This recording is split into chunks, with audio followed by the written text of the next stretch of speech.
This year was the 80th birthday of Milton Glaser. Beginning of next year, actually in summer next year, is going to be 50 years of Milton collaboration with SVA. And SVA in one point of time was thinking to do something about that, and they was considering maybe to throw some gala dinner or something like that for Milton. I spoke with Steve Heller, and I suggested how will be more appropriate to throw show of Milton art, because unfortunately, you know, young generations, they don't recall, they don't remember anymore, and I think that will be nice kind of reminder to remind students of SVA who is actually Milton Glaser, and also bring value of SVA because he's one of the main teachers in SVA. So the Milton Glaser collection and the study center as a whole came together about 6 years ago when Milton decided that he wanted to donate his work, his original artwork and sketches and posters and pretty much everything else he designed to the school. And I think this came about as a result of his long friendship with Silas Rhodes. So at that time there was no place to put it at SVA, there was no archive. So I had the really wonderful opportunity to spend about a year and a half or so at Milton's studio in his building. And he stored all of his artwork on the top floor. Milton is kind of an archivist's dream because he saves everything. He saves all of his sketches and every napkin he jotted an idea on. So there's an incredible richness to this collection that you don't see even in some of his contemporaries who may not have saved all of their sort of background work on every project. You know, you get stuff like you see in this case with, you know, all the ideas that he played with before he finally arrived at the final project.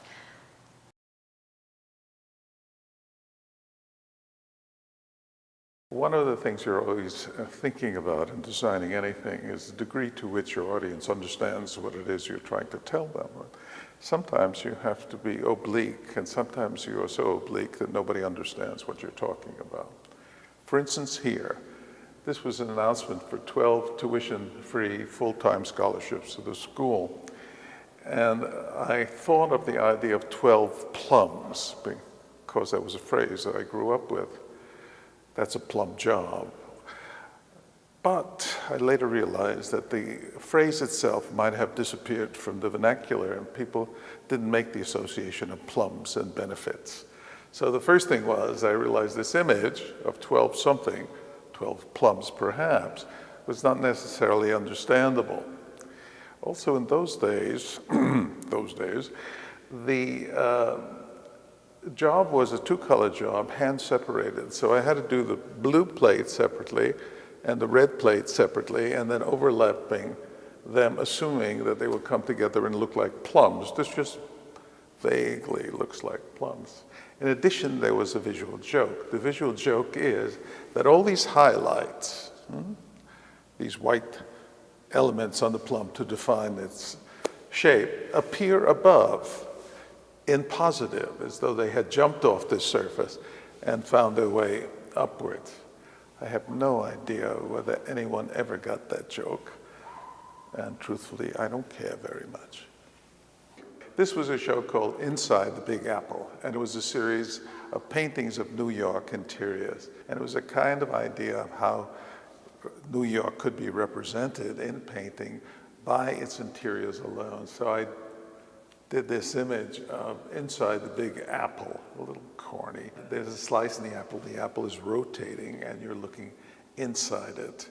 And then I also wanted to make an allusion to the world, so it's sort of divided into land masses. It's alternatingly red and green, I suppose, at least subliminally, to convey to people that New York is like the world. This was an important show. It was an exhibition of concrete poetry by some of the most eminent poets, and there's a kind of intersection of the visual and the poetic that was in this show. It was a lively, fresh show, and what I'm trying to do in this poster is suggest that most of what is poetic is beneath the surface. In this case, the surface is the human mind. What is concrete is evident, and what is perhaps more powerful and more informing is poetry, which has its support in the unconscious. Kind of a lot of ideas to try to put on a little piece of paper, but I think it's amusing. This was a very interesting show, an exhibition of work that was created by two people rather than one. A kind of collaborative attempt, because as you know, so much of the world of art is about the uniqueness of the single individual. But there's something very interesting when you get two people working on the same work. And this was some really interesting people. Ray Johnson, who was around at the time and quite celebrated, wonderful collages and communicator, worked with 4 other people. And I did one with a friend of mine, Wolf Kahn, and Frank Roth did one with Malcolm Morley. And we had awfully good people working on them who were notable. And the results were very interesting. I mean, you worked simultaneously or they worked alternately. They all said they had a fabulous time doing it. It kind of broadened their ideas, and none of them ever did it again. Here's a sweet thing that I quite like. Again, in 2 colors, the blue and the orange overprinting to make the green. It was a show of transparency, using transparent materials, largely sculptural. And so the idea here is to show an object that is transparent. The most interesting thing about this graphically is that all the intersections have a tiny little white illuminating dot, which is sort of the little extra element that makes it interesting. And this is a poster for the Shadow Light Theater. In this case, it's not for one of the exhibitions, but for a performance that we had in the auditorium of a guy who had little cutout figures, like the Indonesian puppet shows, and held them up against the screen and created shadows. It was quite entertaining. In order to do this, I did one of the first time I'd use what is called a split font, where you go down to the printer and you ink up the rollers with one color at the top, another at the bottom. So you get the effect, in this case, of a mutating color. This is, again, only 2-color job, black for the background, and then a split font for this illumination. What I quite like about it is the sense that it is, there's a source of light behind it, so the whole thing kind of glows, which was appropriate for the subject. It also demonstrates a kind of drawing I was very interested in at the time, this gestural drawing like late Picasso or Japanese brush drawings and so on, where you basically don't give any detail, but the expressive content comes through anyhow, because as a viewer, you tend to fill in what is missing. It's drawing that I've done from time to time, and I always like this kind of drawing that it has a lot of inference in it and very little detail. This was a very important show. It was a show of conceptual artists who were very big and important at the time. The exhibition actually took the form of 3 bound books in the middle of the room and nothing else. And each of the pages was a description of a conceptual work, which is to say the work existed only as a proposal. But of course, the conceptual artists at the time. And here we had Eberhard, Lippold, Judd, Mangold, a real litany of the most important figures of the time. And the books themselves became a very important document of that period. And there was nothing comparable produced during that time. So the idea is to show a proposal on a piece of graph paper as the subject of the poster. There were actually 2 posters. One began with 1, which was a series that preceded this one, which was 2. 2 was about the Chicago group called the Harry Who. So we're missing the first of these 2. The 1 was in the middle and the 2 was entering, and now the 1 is departing and the 2 is on stage. And people in the exhibition were Jim Falconer, Art Green, Gladys Nielsen, Jim Nutt, Son Rocca, Carl Worsom, all of whom developed very important careers. Shirley is my wife, who was the gallery director for 6 years. I have to say, during the period, she gave me these assignments and didn't give me much trouble. Shirley had an idea of doing a straightforward show with New York artists. And instead of simply doing a painting show, she did one painting and one print and tried to have these comparison relationship between printmaking and painting, and whether they were, in terms of these working methods, close or distant from one another. There's something quite interesting about seeing the difference between people when they're working on prints, which is essentially linear in most cases, and when they're working on painting, which is more often than not tonal. And that comparison was quite interesting. So the idea is to show within a box a metaphor for the gallery, two ones. So one sort of bending around the corner and the other being interrupted by a wall that sort of shifts your perception of what the one is.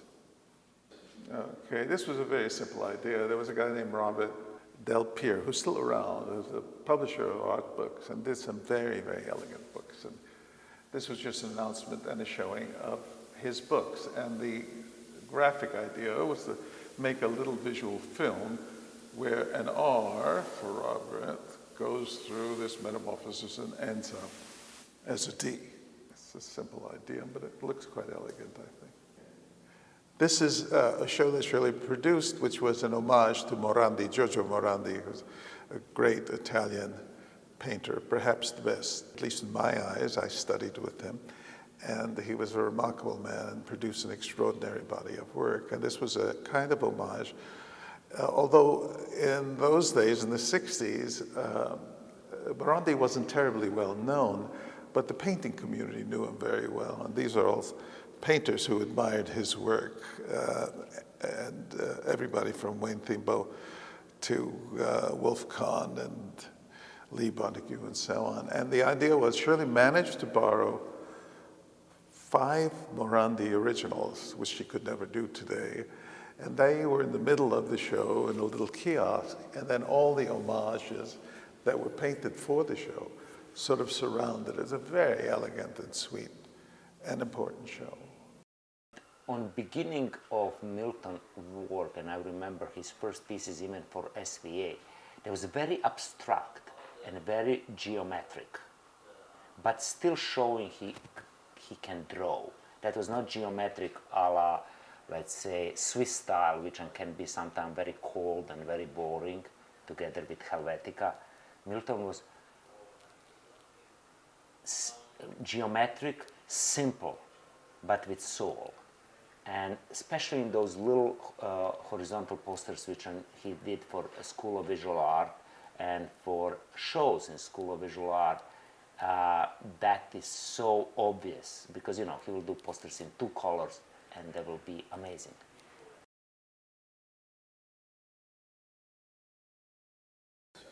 This was an idea about a show of sculpture and architecture and their interrelationship. And the idea here, of course, was to show this cube on the surface of the building and then show it on the inside with nothing changing except the shadow itself. And there's a little optical trick just about the nature of how you represent form and how little shift you need to go from the outside to the inside. I quite like this. This is sort of in the same tradition of geometry and perspective. And the show was about perspective and very austere and rigorous work by Joseph Albers and Gottlieb and so on. And so the idea was just to deal with this sort of staircase form and then create a little optical illusion about which is up and which is down and so on. This was a show of Polish posters, the idea being that there was a wall, and if you ripped off one layer, there was another layer. If you ripped off that layer, there was still a third layer, very much the way urban walls exist. And in this case, the subject matter were the words Polish poster. Again, a kind of idea about perspective and form, and with a split fount, and with cast shadows, and with an idea of geometry and perspective. I'm on a roll here with this kind of geometric illusion, and it was, I would say, one of the central themes of almost all the pieces that I did for this series of works, which, as I say, really shifted my attention from the work I was doing. This is a big landscape show with about 60 New York painters in it, and fundamentally it's a simple-minded idea of 3 views of the sun coming up. And it's more I guess, a graphic idea than it is a conceptual one, but as an idea for landscape in terms of its general subject matter, I think it's okay. It looks kind of nice. Again, 3 colors, yellow, red, screen of the yellow to make the orange, and that was it. I used 3 colors in that one, so I think I was concerned for the next one, so I used 1 color. And this was of a friend of ours, a lovely man who was a filmmaker and animator named Stanley Van Der Beek. And the idea was, just because his name was so distinctive and unusual, to use the word itself and to have Stanley sort of pop up as a character and disappear. This was for show Milanese graphic, and so it's a simple-minded device, the little designers walking in the landscape, a big cloud above that is divided into the colors of the Italian flag. It's a series of satirical drawings called The Poison Pen, and obviously the words themselves and the subject determined what it was the image was going to be. In this case, we made a pen into a serpent, and that kind of completed the idea of the poison pen.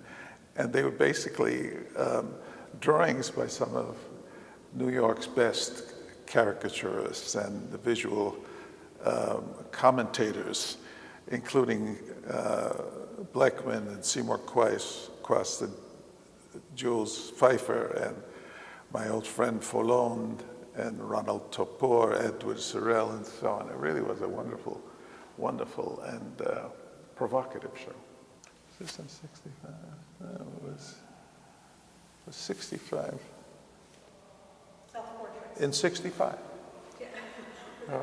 I guess we started out with the idea of 65, because it was 1965, and a kind of manufactured relationship because there were 65 painters in this show.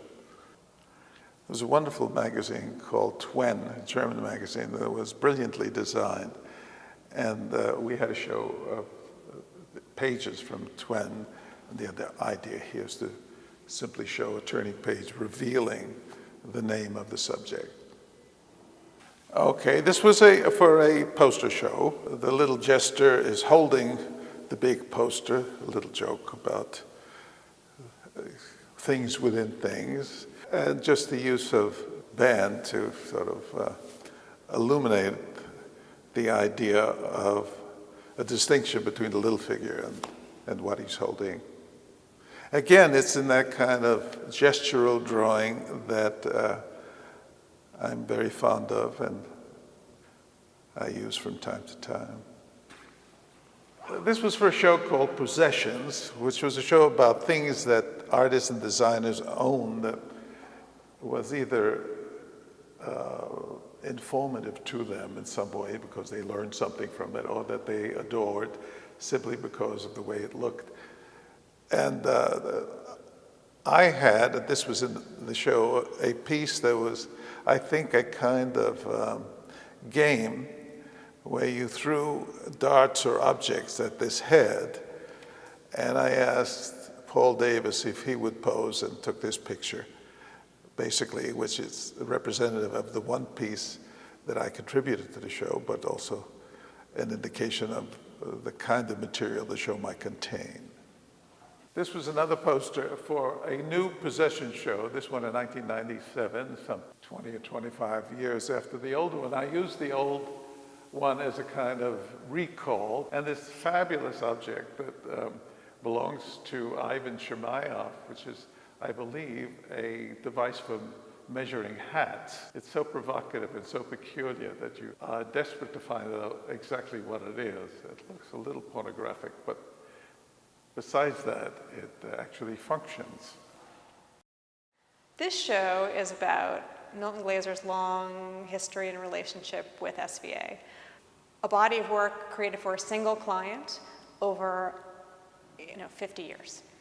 And to have the opportunity to have created such a humongous body of work for a single client over 50 years, I think is a special opportunity for any designer. It's all uniquely his work, but it's all very different. And I think you can see the evolution in his style over the years, but I think that it's all clearly, came from him.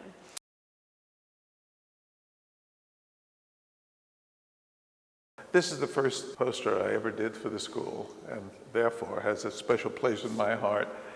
But it still holds up pretty well. I'm not ashamed of it. And I had this bust at home for a long time. I don't know why I linked this phrase, our faculty is empathy, imagination, enthusiasm, you benefit, which is kind of straightforward, with this peculiar drawing of a classical bust with a landscape on it. But for some reason, that's the image that came to mind, and it worked very well, I have to say, in the subway. Perhaps because of the clarity and simplicity of the image. It's not a very complex layout, to say the least, but it had some impact and proved to be effective. There was no back and forth. I mean, I did it, I painted it, I took the mask to Silas, I said, this is what I'd like to do, and that was the end of the game. The truth of the matter was that in those days, in my recollection, there was very little back and forth. The great thing about working with Silas, I have to say, was that he really trusted my judgment and was very open. I sort of don't think he looked on it as a matter of his personal taste at all. He just assumed that if he gave a poster to somebody, they had the inclinations to do it correctly, and he wasn't going to interfere, unless he felt that the nature of the message was being misrepresented. But that very rarely occurred. I'll see in terms of walking around whether we, in fact, had any examples where that was the case. But my recollection is that it wasn't.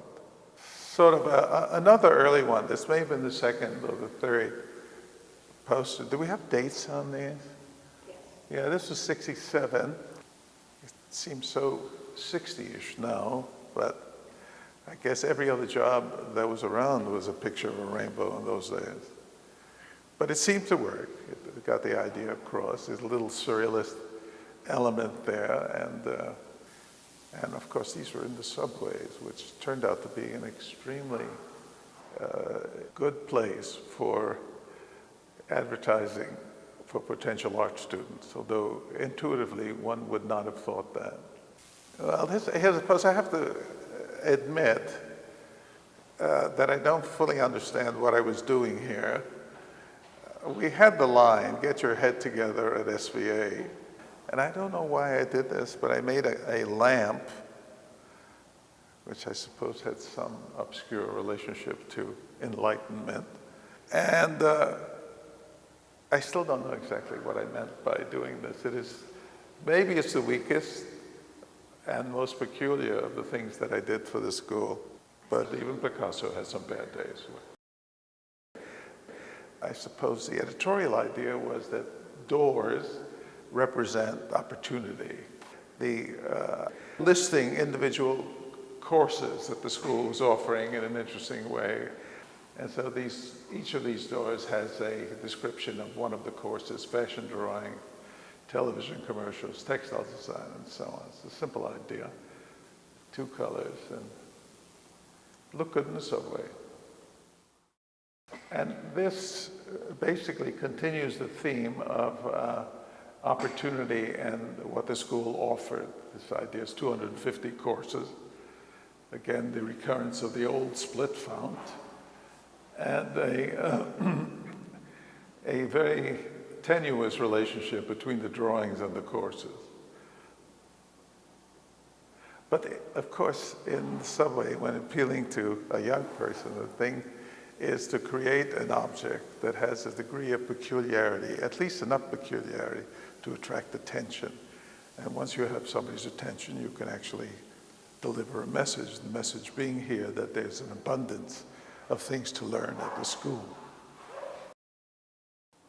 The school wanted to emphasize the idea that there were a lot of opportunities and that, in fact, you had already embarked on a course of study and discovered you want to change your direction, that the school was a good place to indulge in that. And so it's a kind of vague proposition. Our times call for multiple careers. And so I did this drawing that it was based vaguely on a work by Bonnard.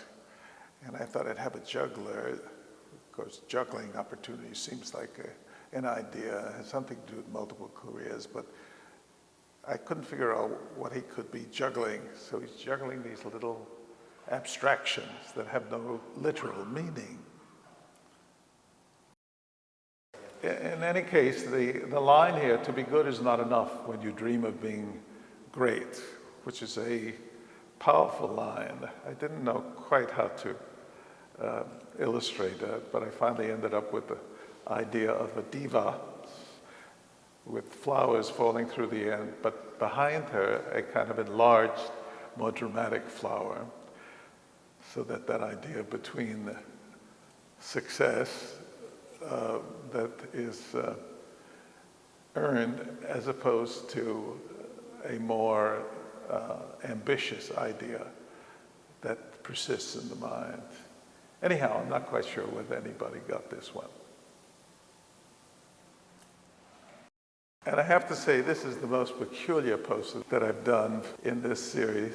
That line, having a talent isn't worth much unless you know what to do with it, it could lead to a lot of different solutions. I have no idea why I did this figure, which is based on a Roman sculpture, which had this link to history. The bed is Napoleon's bed at Elba. Those things in the background, I have no idea what possessed me in doing that. And this act of levitation is a very odd talent. So the whole thing is most peculiar, but perhaps would appeal to the idea of the surreal. In any case, it's very strange. I did this poster for the 40th anniversary. As you can see, the word 40, the number 40, is concealed within that shape. That shape, incidentally, is on the facade of the building.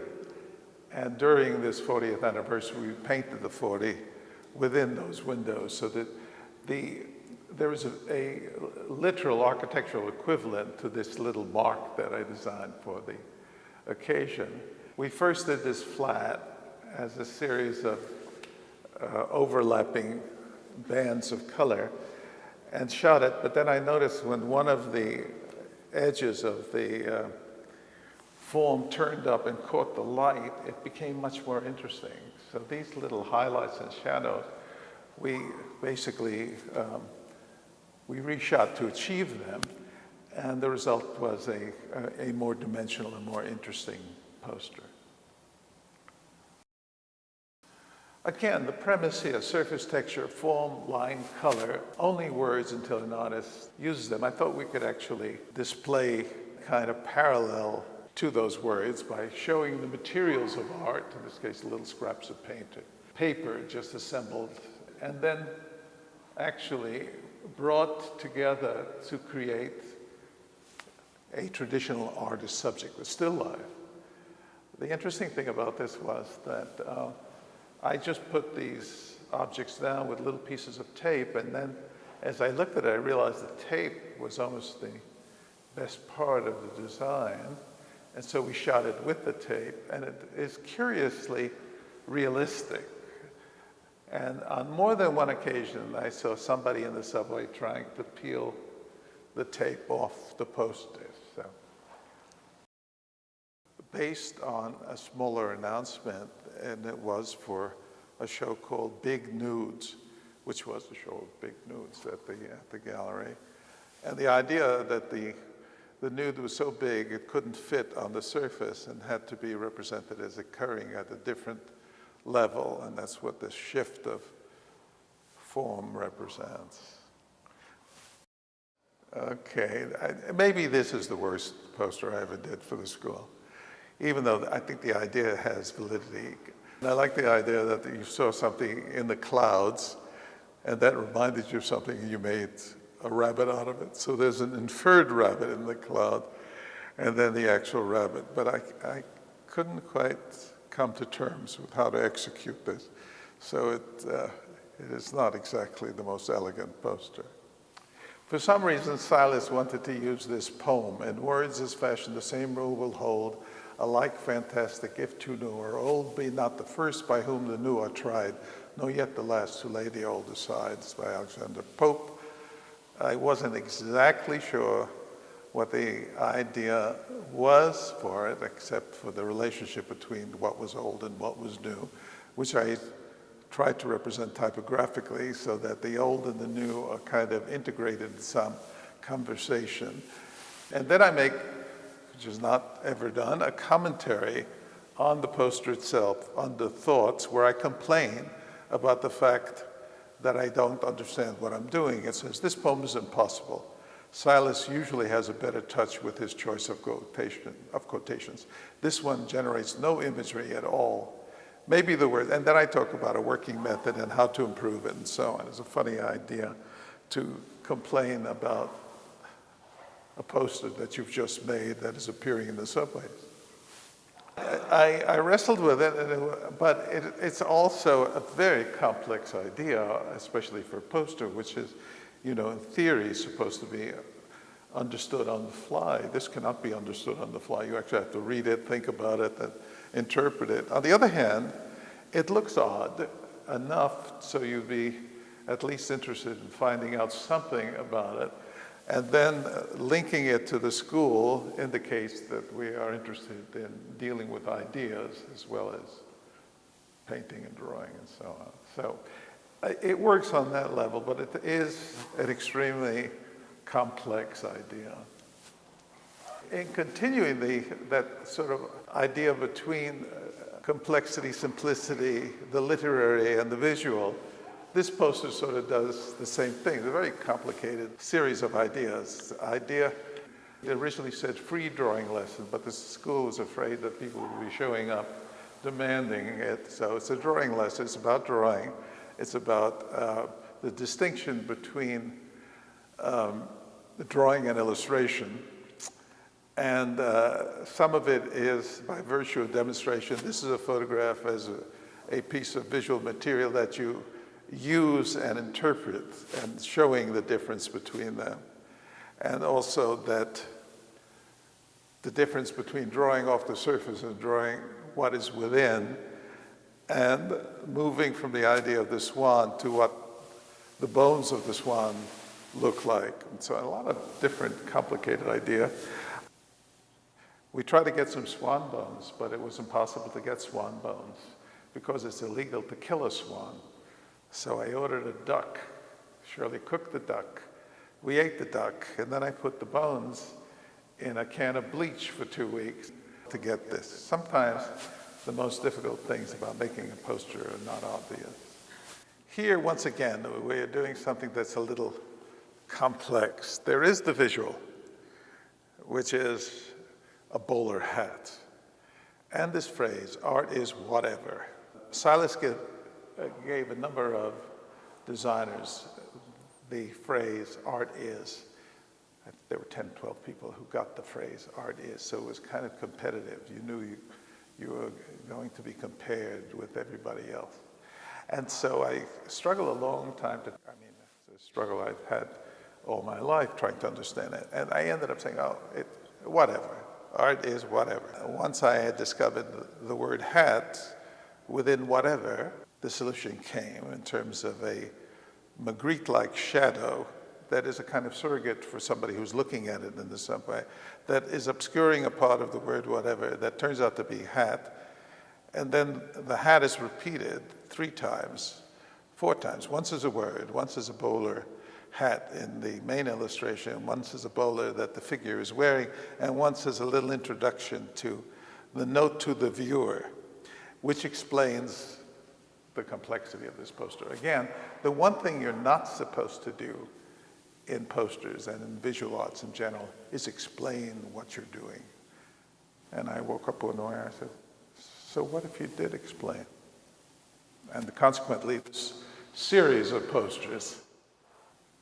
And then I went on to do another art is poster. In this case, I'd had enough of the complexity and literary nature. I decided to do something entirely visual. In this case, just two quick brush drawings overlapping. So it's really only about the gesture of the drawing and the design of the color change and nothing else. There's no additional literary consequence to this poster.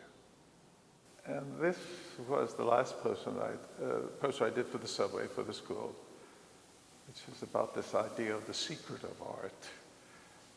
To be interpreted, the fact that the secret is wadded into a bowl and thrown away suggests either that there is no secret or that we avoid the secret or whatever else, left to the individual to interpret.